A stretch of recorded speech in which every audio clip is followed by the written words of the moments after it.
আমরা কি সফল হতে চাই? ইনশাআল্লাহ। সব কিছুর মালিক আল্লাহ, কিন্তু নিজের চেষ্টা করতে হবে। সো আমরা সফল হতে চাই, আমাদের সুযোগ অন্য কাউকে দিতে চাই না। এটাই আছে বাস্তবতা। গ্লোবালাইজেশন অ্যান্ড কম্পিটিশনের যুগে এখানে নিজেকে কখনোই একটু কোনো কম্প্রোমাইজ করা যাবে না। You have to give 100% effort in this age of competition and globalization, because competition after competition each and every sector.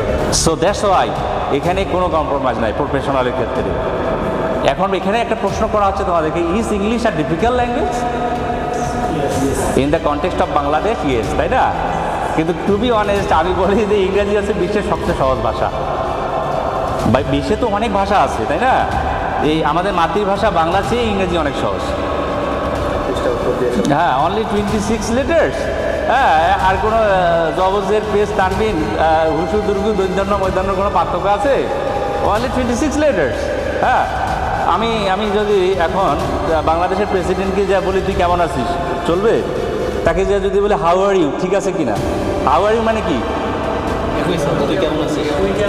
আর কি তো আপনারা কেমন আছেন হয় না?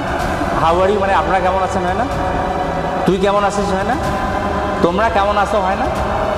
কিন্তু বাংলাদেশে এই যে আমি যদি একজন সিনিয়র পার্সনকে তুই বা তুমি বলি, তাহলে মাইন্ড করবে কিনা?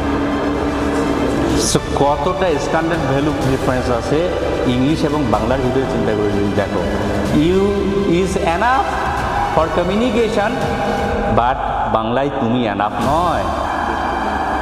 আপনি, তুমি, তুই, তোরা, তোমরা, আপনারা যা আছে সবগুলা ইউ, তাই না?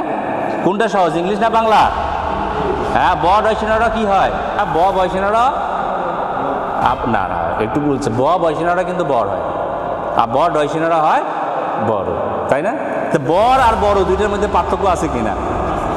ইংলিশে কি দুইটা আর আছে না একটা আরই আছে?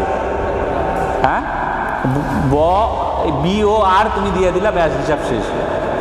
এখানে আর ডয়সীনারা বয়সীনারের কোনো কমপ্লেক্সিটি নেই। সুতরাং ইংরেজি সহজ না কঠিন? আমরা কি সফল হতে চাই? ইনশাআল্লাহ।